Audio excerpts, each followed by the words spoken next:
Okay, so we are going to start this one and कल हम लोगों का जो डिस्कशन चल रहा था वो ग्राफ थ्योरी को लेके चल रहा था, बट मैं आपको थोड़ा सा आज एक बेसिक अंडरस्टैंडिंग, तो ग्राफ थ्योरी हम लोग आज पूरी कंप्लीट करेंगे। कल मैंने आपको पीडीएफ शेयर नहीं किया था, बट मैं आज आपको पीडीएफ भी शेयर कर दूंगा।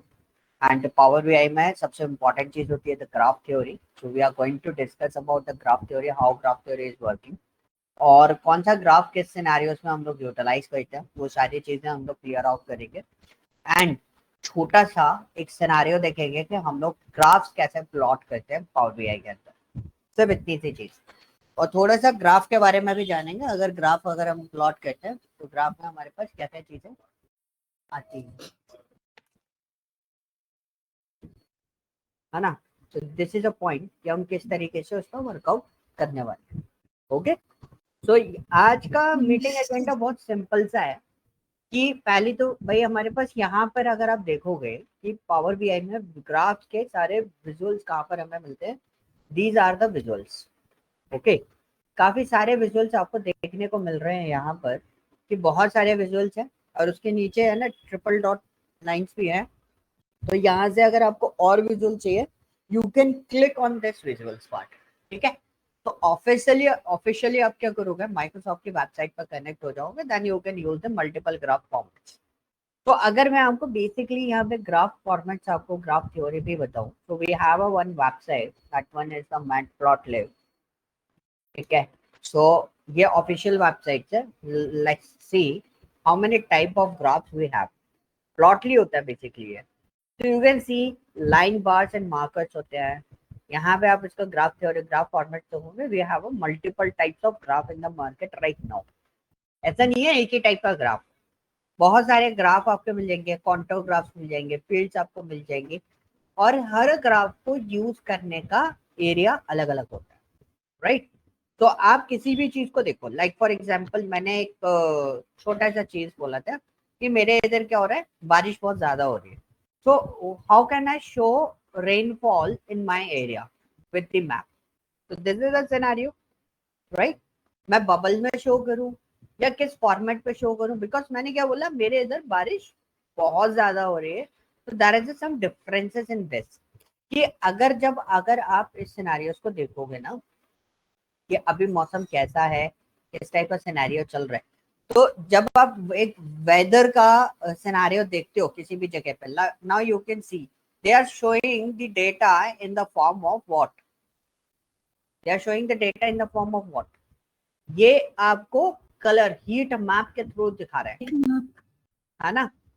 ये हीट मैप दिखा रहे हैं आपको कि भाई कैसा कैसा हीट मैप है। लाइक यू कैन सी ये फतेहगढ़ आ रहा है, तो यहाँ पे आप देखोगे डॉटेड फॉर्मेट में, this is the scenarios, this is also a graph.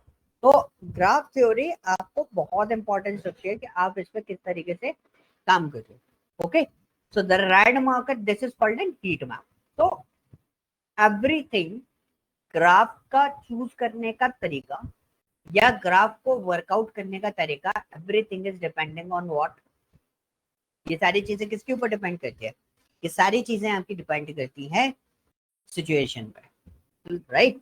तो suppose if you want to show the trends, तो you can see how can I show this trend. कौन सा ग्राफ है ये, आपको इसमें दो टाइप के ग्राफ दिख रहे होंगे। एक तो आपको लाइन ग्राफ दिख रहा है जो डॉटेड लाइन है, राइट।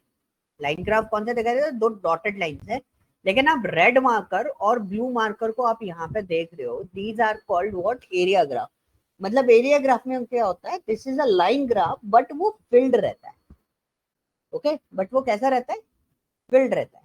तो यू कैन सी आपको यहाँ पर उसका विजुअलाइजेशन फॉर्मेट सारी आपको मिल जाती है।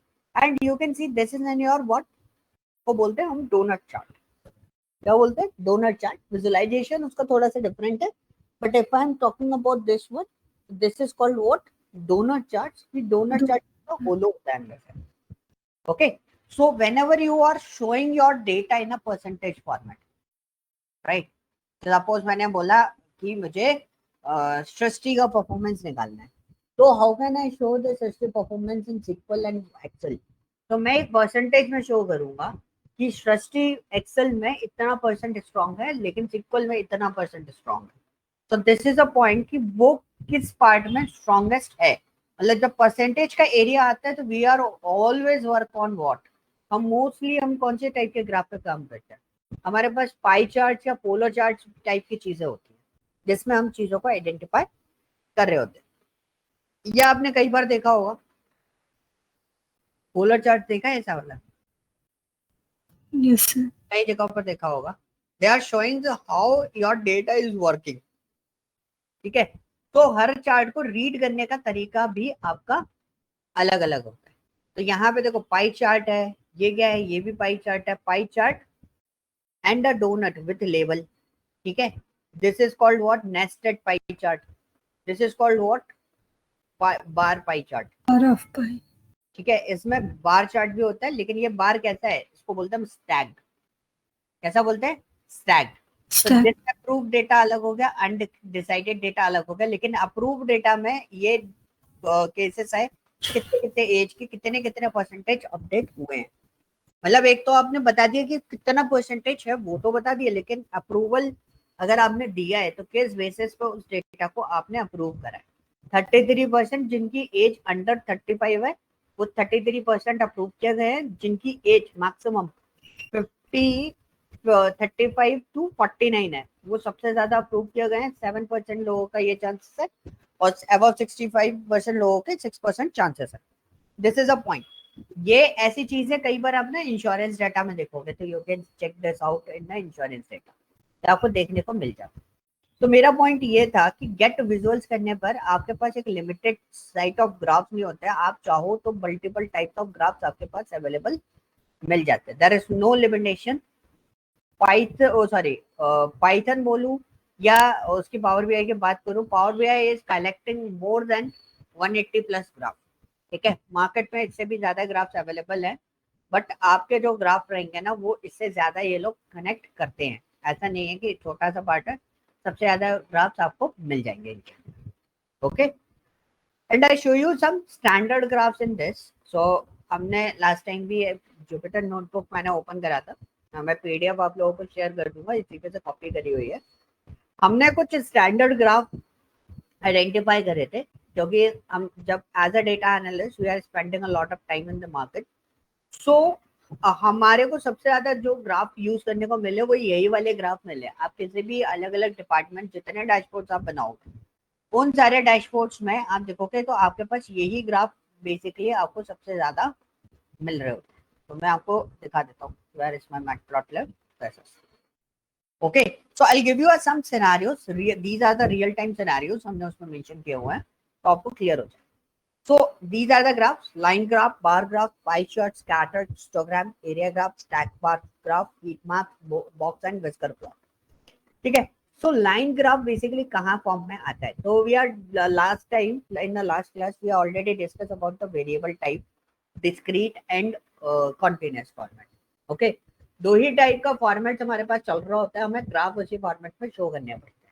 So whenever we are using line graph किन सिनेरियोस में हम लोग यूज करते हैं, and we have a different varieties in line graph, वो हम लोग पावर बीआई में अलग से देख लेंगे, बट हम सिंपल लाइन ग्राफ के बारे में बात कर लेते हैं। So whenever we are talking about the line graph is a graph that display information as a series of the data points connected by the straight lines or the zigzag line. Zigzag line भी बोल सकते हो या different line formats भी आप बोल सकते हो। It is typically used to show trends over the time. So whenever you are showing the trend, अगर मैंने बोला ना किसका किस टाइप का ट्रेंड चल रहा है, तो हम ट्रेंड्स को कैसे शो करते हैं, लाइन ग्राफ के थ्रू शो करते हैं। So why we are showing trends and line graph, any idea?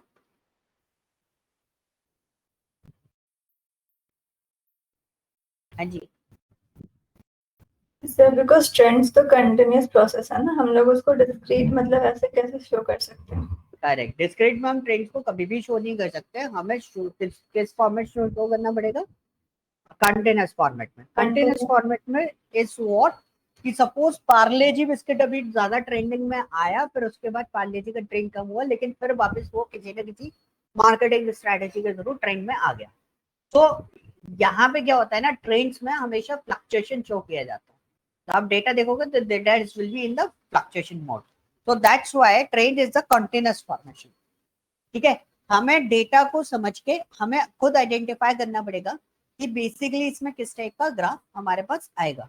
तो जैसे trend over the time such as changes in the stock price, sales figure, weather patterns, this is called what, trends. Okay, so patterns की भी अगर कहीं बात हो रही है, जैसे पैटर्न्स पर ही बात करो तो what is the meaning of that, that is called N trend basically. Okay, a line graph could be used to show increase or decrease in the temperature over the time, over the period of time. So देखो इसमें क्या होता है ना, जैसे हाँ जैसे हम लोग कुछ प्रोजेक्ट जैसे इसके अंदर पावर बीआई के अंदर, जैसे मैंने एक आपको सर्वे टॉपिक दिया था, सर्वे दिया ना, सर्वे पब्लिक का, एक वो हो गया। एक मैं डेटा आपको रियल टाइम में कैपस्टोन प्रोजेक्ट में I provide you whether data. तो ये डेटा जो रहते हैं ना, ये डेटा ऐसे होता है जिसमें सब कुछ लग जाता है, ठीक है, डोमेन स्पेसिफिक नहीं है, पर सब कुछ आपका इसमें डिप्लॉय हो जाएगा, सारी चीजें जितना आपको आपने कुछ सीखा होगा वो सारी चीजें आपकी लग जाएंगी। फिर डोमेन स्पेसिफिक पे जब हम काम करेंगे तो आपको ये चीजें क्लियर रहेंगी कि उनमें काम कैसे करना है। तो लाइन ग्राफ में आपको इसके अंदर बहुत सारे line graph, bar graph, pie chart, बहुत सारी चीजें देखने को मिल जाती हैं, ठीक है। Second, we are talking about the bar graph. Bar graph is always work on the discrete type of data. A graph is a graph that uses rectangular bars to represent the data. For example, like if we have something is open in the matplotlib, so I'll show you. कोई बात नहीं, I'll open this one.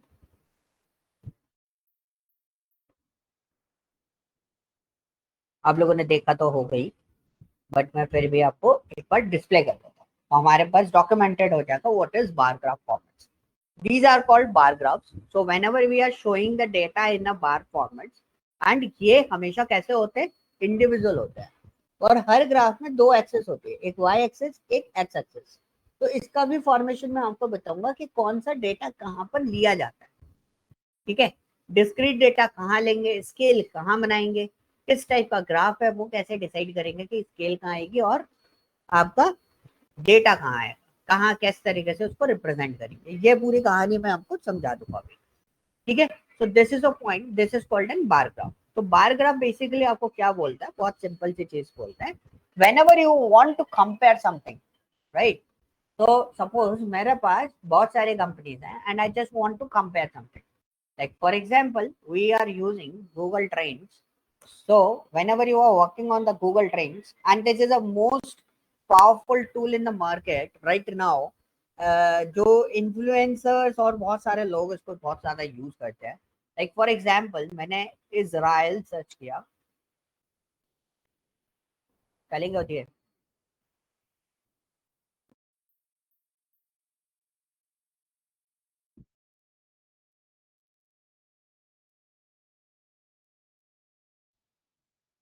IS आ रही है, IS RAEL, RAEL, yes sir. country, yes, and the next part is what, Iran. This is also country, both are middle east country, so you can check this out कि सबसे ज्यादा किसको search out किया जा रहा है, and we can also identify. This is our bar graph, जिसके basis पे we can easily identify in last 24 hours में हमारे को सबसे ज्यादा ईरान सर्चिंग में मिला है। 4 आवर्स में देखें, लास्ट पास्ट 4 आवर्स में Iran is the most searchable part, ठीक है, लोगों ने सबसे ज्यादा उसको सर्च किया है, ठीक है। So this is called an bar graph. So we are comparing which one is the most searchable thing in both topic. तो कौन सा है, Iran is the most searchable thing. Okay. So this is the point. So whenever you want to compare your sales figure, your market, your product, something, so you can use what, bar graphs. Sorry. Okay. Now pie chart is what? A pie chart is a circular chart that is divided into slices to represent the data. It is typically used to show the proportion of data within different categories. For example, pie chart could be show the percentage of the company revenue and that comes from the different product lines. एक छोटा सा example लेता हूँ, like companies के अंदर processes होती है, जब आप किसी भी कंपनी में काम करोगे, we have a different kind of processes. Project को प्रोसेसेस भी बोलते हैं, या नॉर्मल डेली बेसिस पे जो टास्क आते हैं एम्प्लॉयज के पास, उनको हम प्रोसेस में कंसिडर करते हैं. These are the processes we need to complete it within average handling time. So हम क्या करते हैं, जैसे suppose Srishti you are working with me and मैंने आपको कम से कम 50-60 टास्क दे रखे हैं और मैं आपको मल्टीपल प्रोसेस टास्क में रखे हुए हूँ. तो आपने पूरे मंथ सपोज 1000+ टास्क पे काम किया. Now we are showing your critical errors, right. मेरे को आपकी critical errors, your good performance और आपकी बेस्ट परफॉर्मेंस मुझे शो करनी है कि आपने इस प्रोसेस के अंदर कितना % क्रिटिकल एरर किया था. तो we always show that critical errors कि यार क्लाइंट ने इतना डिमांड किया और आपने कितनी जगह पर क्रिटिकल एरर किया. ओके, तो इस टाइप की चीजें हम लोग किसके थ्रू शो करते हैं, because this is a proportion part. Portion दिखाते हैं ना इतना सा कि 25% आपने क्रिटिकल एरर करी 700% डेटा में से, जिसमें से आपका 75% डेटा इस तरीके से चल रहा है. So you can easily identify you are working on which what's your performance actually. ठीक है. So this is called an pie chart. तो पाई चार्ट पे जैसे सेल्स फिगर के बेसिस पे बात करें तो we are also handle the business, और हम बिजनेस में जोन वाइज बिजनेस जो होता है ईस्ट वेस्ट नॉर्थ साउथ, ठीक है, 4 जोन होता है. चारों जोन का बिजनेस जब हम शो करते हैं we always use what, pie chart. ठीक है, प्रोजेक्ट बेसिस पे. नाउ स्कैटर प्लॉट क्या कहते हैं? Scatter plot basically what we have a scatter plot format कि एक होता है डेटा, आपके पास 10,000 डेटा है, राइट. आप कोई मार्ट चला रहे हो, आपके पास 10,000 12 महीने कस्टमर्स आए, कितने भी कस्टमर आए, नो इशू. लेकिन अगर मैंने आपसे पूछा in which month you what's your average business, तो आप जैसे दिवाली का टाइम पीरियड हो गया आपका, जैसे होली का टाइम पीरियड हो गया, तो उस टाइम पीरियड में आप उन डे को काउंट नहीं कर सकते जिस डे पे फेस्टिवल डे होते हैं, उनको हम लोग बिजनेस में काउंट नहीं करते, बिकॉज उस दिन आपकी सेल्स ऑटोमेटिकली इंक्रीज होती ही होती है. We are calculating only those business जो आपके इस तारीख से इफेक्टेड नहीं होते. ठीक है. How can we find out? We are find out by using the scatter. अगर आपका डेटा स्कैटर प्लॉट के अंदर, तो जैसे अगर आप स्कैटर प्लॉट को देखोगे, ठीक है, स्कैटर प्लॉट के अंदर आप देखोगे तो इमेजेस सर्च करते हैं अपन, तो यहाँ पे आप देखोगे this is N kind of data कि यार ये जितना डेटा इस लाइन के आसपास आपको दिखाई दे रहा है, this is this ellipsis area, this area is the good average area. But ये वाला जो डॉट पॉइंट्स है, ये वाले जो डॉट पॉइंट्स है, these are my what, outliers. इनको हम क्या बोलते हैं? आउटलायर्स. कि हमारा बिजनेस यहाँ तक सही चला है, लेकिन ये बिजनेस बहुत ज्यादा डिप गया किसी वजह से, और ये बिजनेस बिल्कुल बहुत अच्छा चला गया किसी और वजह से. ठीक है. वहीं पर आप इस ग्राफ को देखोगे तो यू कैन सी यहाँ पे बिजनेस कैसा है, स्कैटर्ड है पूरे तरीके से. अगर मैं नॉर्मली बिजनेस की बात करूं, this business is what, in a scattered format. आपका डेटा जो है वो बहुत ज्यादा स्प्रेड आउट है, आप कंसिस्टेंसी में नहीं हो. तो हमें क्या करना पड़ता है, हम ऐसे डेटा को फिर नॉर्मलाइज करते हैं, तो डेटा कुछ इस फॉर्मेट में आ जाता है कभी कभी. ठीक है.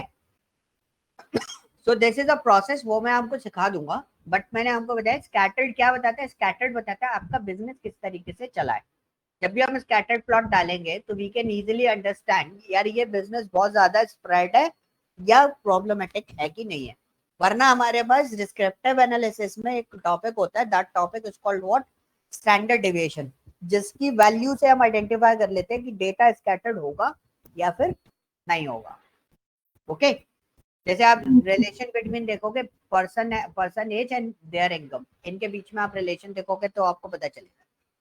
Okay. Second part is what, histogram. Histogram क्या होता है? बहुत सिंपल सी चीज है. So whenever you are writing histogram, histogram basically अगर आप देखोगे ना तो हम रेंज वाले फॉर्मेट्स को डिस्प्ले करने के लिए यूज करते हैं. रेंज वाला format in the sense, for example suppose this is your bar graph and this is your histogram. ठीक है. सो 300 से 400 के बीच में आप किसी भी डेटा को कंपैरिजन करना चाहते हो, you can life time arts कितने उसमें आए हैं. तो this is a point, number of lamps. कि अगर एक, जैसे आपको पता है ना कि एक जो वो रहता है प्रोजेक्टर जो रहता है, उसमें प्रोजेक्टर की कीमत नहीं होती, उसमें सबसे ज्यादा इंपॉर्टेंस क्या होता है, उसका लेंस. उसकी लेंस की क्या होती है, उसका जो ल्यूमिनस होता है, लेंस जो होता है, उसका लाइव इन आवर्स में टाइमिंग होता है, कितने आवर्स वो लेंस काम करेगा, ठीक है। We are calculating these hours by using this part.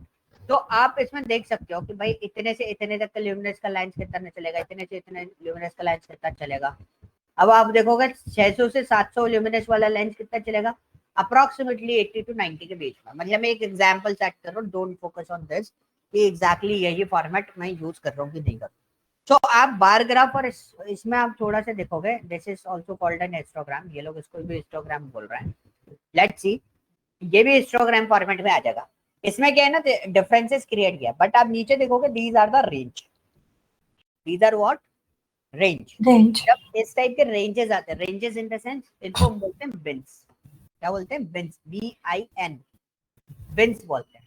मतलब अगर मैंने बोला इस एज से इस एज का डेटा, इस एज से इस एज का डेटा, तो you can also compare this data, आप कंपैरिजन भी कर सकते हो। बाकी यू कैन अंडरस्टैंड कि इस पर्टिकुलर सेट ऑफ ग्रुप यानी क्लस्टर फॉर्म में हम इस डेटा को देख रहे हैं। हालांकि ये क्लस्टर फॉर्म नहीं है, हम लोग बोलते हैं सेट ऑफ ग्रुप में हम लोग देख रहे हैं कि भाई ये वाला पूरा डेटा इस रेंज से इस रेंज तक का रहता है।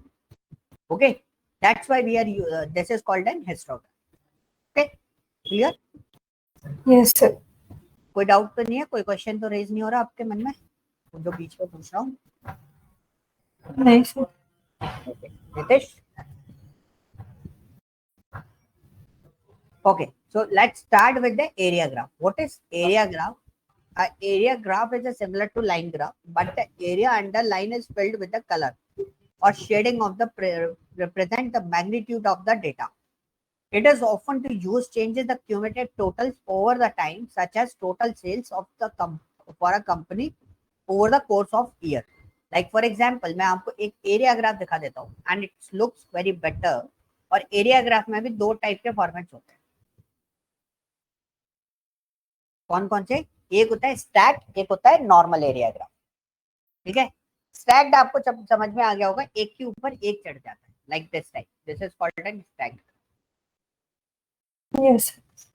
Okay, so you can see sometimes it's kind of graph, ये होता है एरिया ग्राफ। एक अभी मैंने आपको एक रियल टाइम भी देखा था अपन लोगों ने, वेदर के साथ में, वेदर ट्रेंड्स के उसमें देखा था हमने, एरिया ग्राफ देखा था, क्योंकि शेडेड रहता है नीचे। एंड जो शेडेड एरिया है ना, that shaded area show the strength of the particular data, कि कितना ज्यादा है। अगर मैं इन दोनों को आपस में कंपेयर करूं, this colour format and this colour format, ये दोनों कौन कौन से, डी और जी, यहाँ पे मेरे पास लीजेंड है, इन दोनों के बेसिस पे मैं बात कर रहा हूँ। ऊपर वाला जो है उसका नाम डी है और नीचे वाला जो है उसका नाम जी है। यस, अगर आप इनका स्ट्रेंथ देखोगे तो विच one is a good strength area, good strength part. अगर हम बात करें, इसका स्ट्रेंथ लेवल सबसे ज्यादा हाई है पर्टिकुलर आप डेटा को देख रहे हो, डी का ज्यादा स्ट्रेंथ आपको हैवी लगेगा, और उसके बाद आपका एफ का स्ट्रेंथ सबसे ज्यादा हैवी लगेगा, कि इसका स्ट्रेंथ सबसे ज्यादा हाई चल रहा है। ओके, सो जब भी आपको किसी भी डेटा को ओवर द ईयर आपको किसी डेटा को देखना है, तो हम लोग क्या देखते हैं, हम लोग इस फॉर्मेट पे देखते हैं कि किस टाइप का डेटा फॉर्मेट चल रहा है, तो हम एरिया चार्ट उसके लिए यूटिलाइज कर लेते हैं। Next one is stacked bar graph. It's very easy. This bar graph is divided into sections, represent different categories within each bar. मतलब अगर मैं बात करूं, मैंने नितिश और शशि को कंपेयर कर रहा हूँ, ठीक है, नितिश और शशि को कंपेयर कर रहा हूँ, एंड मेरे को स्टैक्ड बार ग्राफ की जरूरत पड़ी। क्यों पड़ेगी? रीजन बहुत सिंपल सा है। स्टैक्ड बार ग्राफ जब मैं बनाऊंगा, so we can also analyze कि किसका स्ट्रेंथ पार्ट कौन सा है। मतलब फॉर एग्जाम्पल, आपने सिक्वल पढ़ा, आपने एक्सेल भी पढ़ा है, और सेम चीज नितिश ने भी पढ़ी हुई है। Now we need to understand which one is the better. तो मेरे को आपका स्ट्रेंथ कैसे पता चलेगा? देखो, जैसे ये बार स्टैक्ड बार चार्ट किया, तो एक के ऊपर एक बना हुआ है। Suppose this part is related to the SQL, this part is related to the Excel, and this part is related to the SQL, this part is related to the Excel. अब आप स्ट्रेंथ बता सकते हो which one is better in Excel? जुलाई वाला, मतलब Nitish is good one.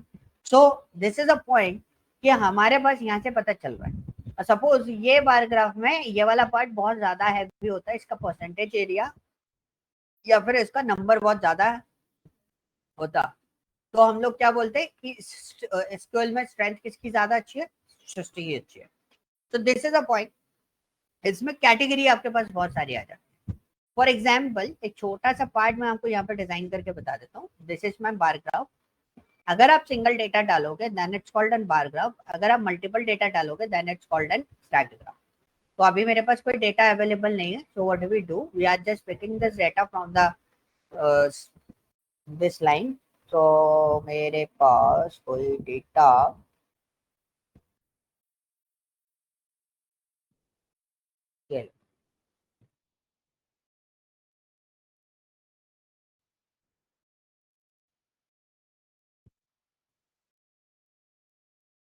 उनको column हटाने पड़ते हैं, इसमें मैं इसको हटा लेता हूँ, कोई दिक्कत नहीं है। ट्रांसफॉर्म डेटा पे चले जाते हैं।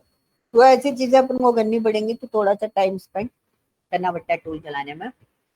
तो we just go that and choose the column.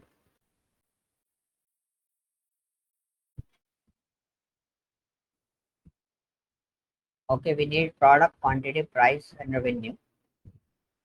And this one, remove blank rows, close and apply. Data हमारा बन गया, अभी लोड होके आ जाएगा। फिर हम उसके बाद इस डेटा को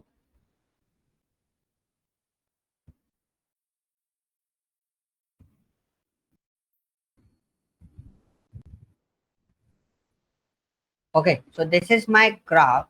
और अगर मैं बोलूं as per my product, these are my products and what's my revenue as per the product. So we can see that these are my products and what is the revenue on this.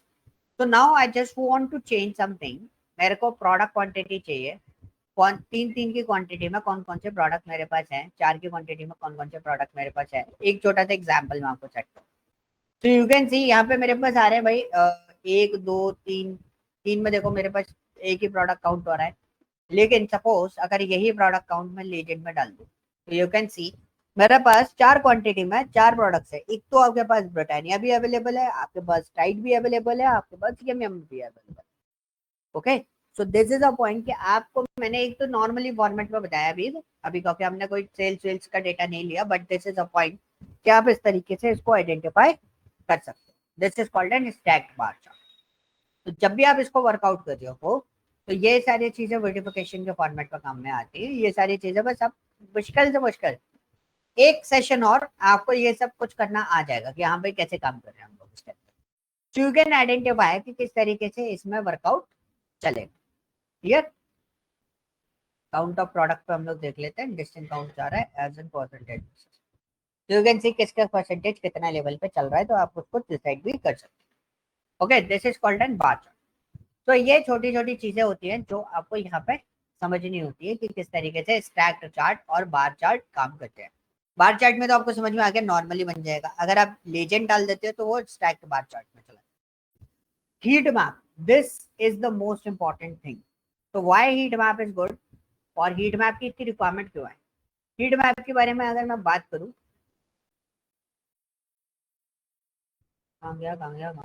ये रहा। Heat map क्या करता है, heat map is what, whenever you are comparing और whenever you want to create a relation between two things. आपको पता है ना कि ह्यूमन की हाइट के अकॉर्डिंग उसके हैंड्स की लेंथ डिपेंडेंट होती है। जितनी आपकी हाइट उसके अकॉर्डिंगली आपका हाथ का लेंथ इंक्रीज होगा और डिक्रीज होगा। ठीक है। आपका जैसे आपकी हाइट 5'6" है तो उसकी लेंथ उसके हिसाब से रहेगी। ठीक है। सो हैंड्स का length it depends on human height. Property price depending on the area and the, अगर किसी प्रॉपर्टी का प्राइस आपको लेना है तो वो कितने साल पुरानी है, उसका बिल्डिंग कौन से एरिया में आती है, ये सब चीजें आपकी डिपेंडेंसी रहती है। तो इसमें you can identify which one is the independent variable और which one is the dependent variable. Basically हम लोग इसके लिए यूज करते हैं।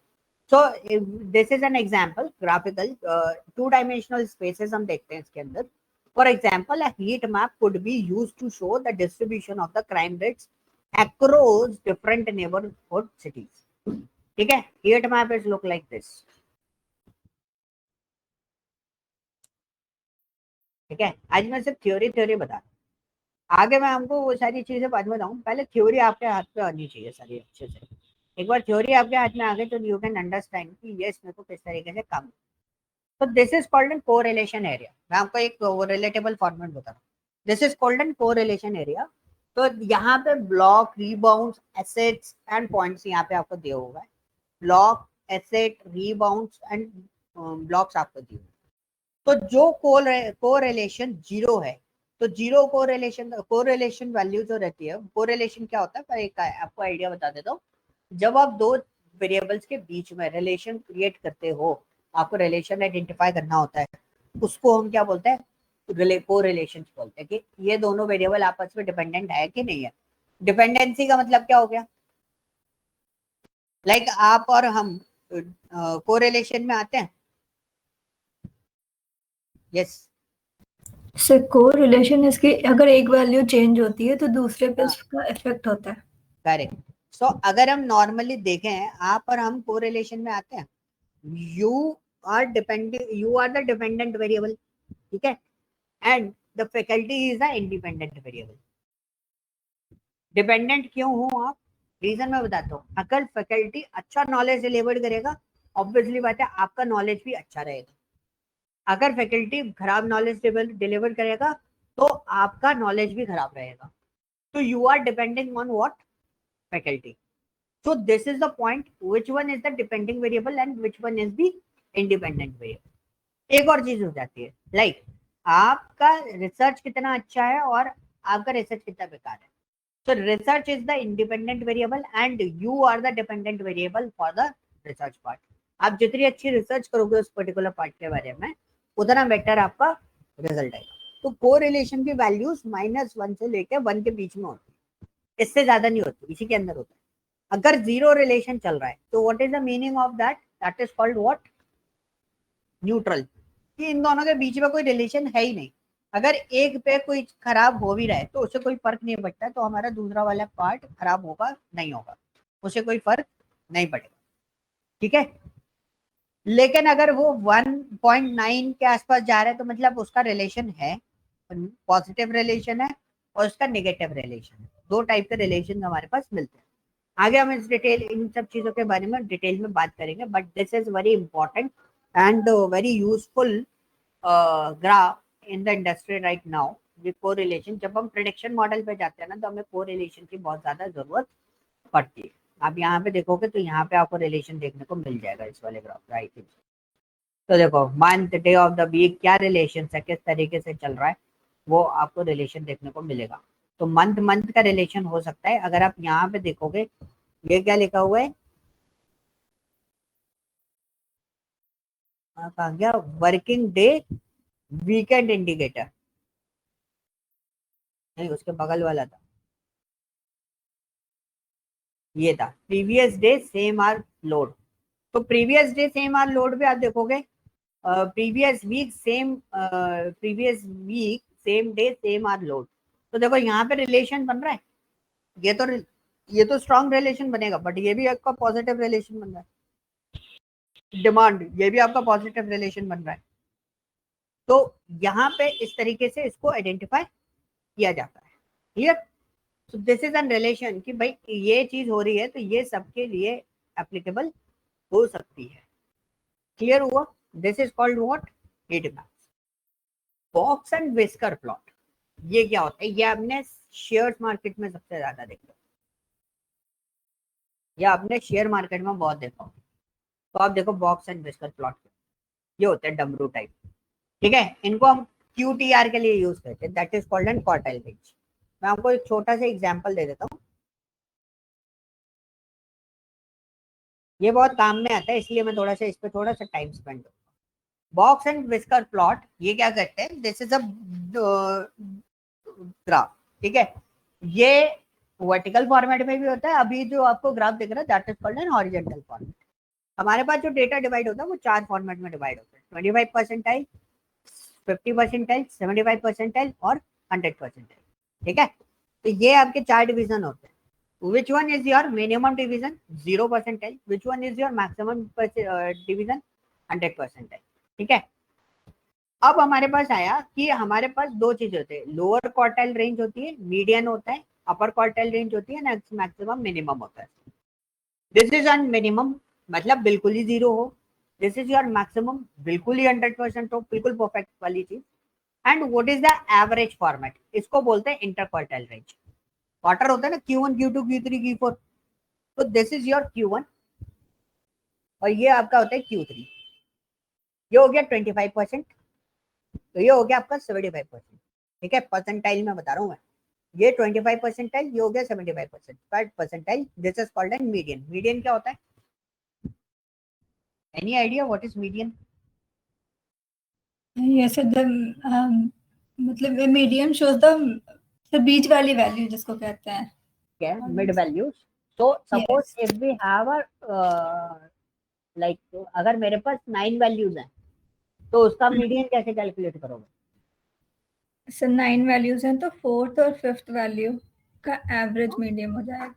नहीं, गलत बोला। मैंने बोला 9 वैल्यूज है, तो आपका मीडियन वैल्यू कौन सी हुई? 50 तो हुई। ऑड में तो मीडियन वैल्यू निकाल लोगे ना, यस यस यस है यस। ना? वो जो केस आपने बताया दैट इज कॉल्ड एन वो इवन इवन इवन की वैल्यू।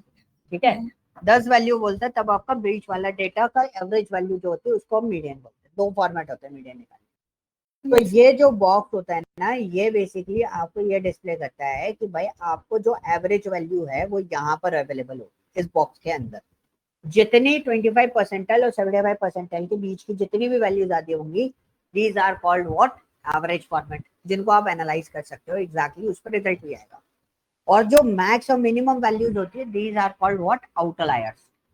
मतलब ये या तो टॉप परफॉर्मर्स होंगे जिन्होंने आउट ऑफ द बॉक्स आके काम करा है, या बॉटम परफॉर्मर्स होंगे जिन्होंने काम ही नहीं किया है। दो ही टाइप के लोग हो सकते हैं। बाकी all of the most important part is what? वो जो बीच में डेटा आ रहा है वो हमारे लिए सबसे ज्यादा इंपॉर्टेंट कंसिस्टेंट डेटा होता है। ये डेटा कुछ इस तरीके से आपका रहेगा। क्लियर? कोई doubt? This is called N box and whisker plot. ये आप बेसिकली उसमें भी देखोगे, अगर आप उसको चेकआउट करोगे ना स्टॉक मार्केट को, आपको देखने को मिलता है इट्स लुक लाइक दिस। तो जब भैया वर्टिकल फॉर्मेट में होता है ना, तो ऊपर वाला होता है आपका मिनिमम, सॉरी ऊपर वाला होता है मैक्सिमम, नीचे वाला होता है मिनिमम। आई थिंक सो, मैं अगर गलत नहीं बोल रहा हूँ, क्योंकि मैं भी कंफ्यूज हो जाता हूँ इसमें। ये आ रहा है, हाँ, ऊपर वाला मैक्सिमम, नीचे वाला मिनिमम। ये थोड़ा सा कंफ्यूजन हो जाता है कई बार, तो इसको थोड़ा ध्यान में रखना। ठीक है, ऊपर वाला मैक्सिमम, नीचे वाला मिनिमम। इसके नीचे जो डेटा आ रहा है that is called N whisker. ठीक है, and all the data is called N plot. Okay, whisker plot बोलते हैं हम बेसिकली इसको। क्लियर? Any doubt? ये रीड अप करना मैं बता दूंगा पूरा प्रॉपरली, बट आई होप आपको ये फाइल क्लियर हो गई होगी क्या क्या चीजें हैं। So line graph can be used to show the trends in financial data such as stock price over the time.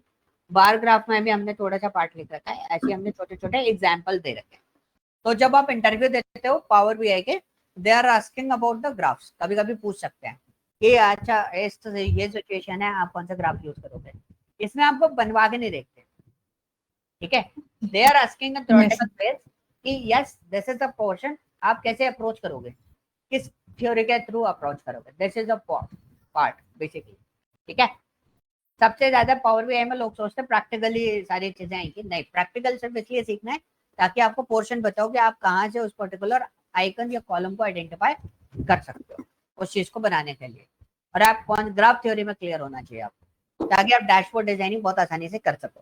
काफी बार क्वेश्चन ऐसे आएंगे, how can we perform the conditional formatting, how can we perform the matrix pivoting in the pivot table, और drill through कैसे करें, tool tip कैसे करते हैं, क्या अप्रोच रखोगे टूल टिप करने की, किस तरीके से सोचोगे, ये सारी क्वेश्चन होते हैं।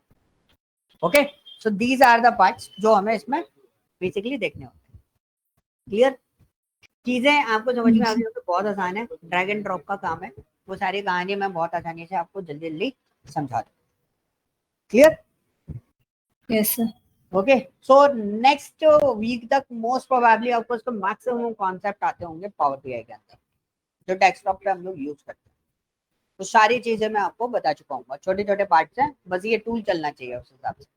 बाकी ये सब कुछ बहुत आसानी से आप कंप्लीट कर लो। ओके ओके, सो Okay. कल भी हमारा सेशन है, हमारा एक सेशन हमारा मिस हो गया था, ठीक है। सो मैं कल आप लोगों का सेशन रख रहा हूँ सुबह 10 बजे सेम टाइम पे, ठीक है, सेम ठीक है। टाइम पे। सेम टाइम पे मतलब 10 कल जल्दी स्टार्ट कर लेंगे, ठीक क्योंकि है। एक बैच रहता है तो मेरा वो टाइम खत्म होने में टाइम लग जाता है, इसलिए 10:15 पे स्टार्ट कर रहा था, ओके। बट कल थोड़ा जल्दी स्टार्ट कर लेंगे, ठीक है।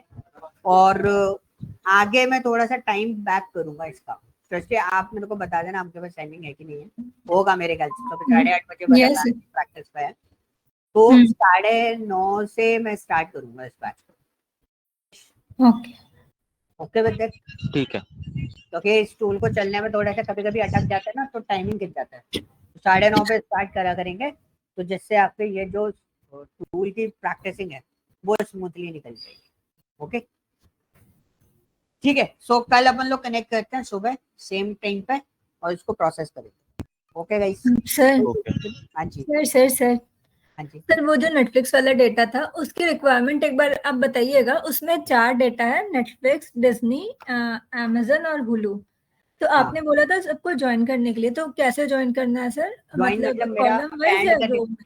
अपेंड करने का था मेरा, कॉलम वाइज Okay. अपेंड हो जाएगा, क्योंकि उनके कॉलम्स मैंने जो देखे थे वो सारे कॉलम सेम है, बट उसको Yes. पहले डेटा नेटफ्लिक्स वाला डेटा उठाना, पहले उसको सेग्रीगेट करके देख लेना कि आप उसको कितना सिंप्लीफाइज कर सकते हैं उस डेटा अंडरस्टैंडिंग के लिए, ठीक है। उसको जितना ज्यादा सिंप्लीफाइज करोगे उतना बेटर हमारे लिए रहेगा। उसको एक बार सिंप्लीफाइज कर दिया, सबके कॉलम नेम चेक कर लेना, सबके कॉलम नेम सेम होने चाहिए तभी वो अपेंड हो पाएंगे, अदरवाइज वो सिंक नहीं हो पाएंगे। Okay. ओके, वरना हम एक काम कर सकते हैं, हम चारों डेटा को डाउनलोड करके चारों का डेटा उठा लें इसके ऊपर, एक साथ चला लें, बस आप कनेक्टिविटी के लिए हमें कुछ काम करना पड़ेगा उसमें, ठीक है सर। ठीक है। क्योंकि मेरे को कनेक्टिविटी का उसमें लग नहीं रहता कि किसी एंगल पे वो कनेक्ट हो सकते हैं आपस में, मॉडलिंग परफॉर्म हो पाएगी, वरना मॉडलिंग परफॉर्म करानी पड़ेगी फैक्ट टेबल बना के उसमें। वो आप एक बार सिंक करो, ठीक है, अपेंड करो उस डेटा को, पर डेटा बड़े ध्यान से देख के अपेंड करना, डायरेक्टली अपेंड मत कर देना। डेटा को पहले थोड़ा सा क्लीन अप भी कर लेना, अंदर कुछ मैच लगे, कुछ स्प्लिटिंग करने का जरूरत हो तो वो भी करके रख लेना आपने उसके लिए, यूज के लिए आगे, बाकी यूज आएगा तो देखेंगे, ठीक है। ठीक ओके ठीक है गाइस, तो फिर कल हम लोग कनेक्ट करते हैं। और कोई डाउट किसी का, कोई डिस्कशन नहीं। है? ठीक है, कल सेम टाइम पे कनेक्ट करेंगे। आप लोग नेटफ्लिक्स वाला डेटा जो है वो स्टडी कर लेना, और एक मेरे पास इनकम टैक्स का डेटा है, transaction real time of data from government data है, गवर्नमेंट वेबसाइट से जो ओपन डेटा सेट मिलता है, तो हम उस पर थोड़ा सा कुछ काम करेंगे, उस पर डैशबोर्ड डिजाइनिंग करेंगे, ठीक है। Okay okay guys, thank you, bye thank bye. You. Thank you.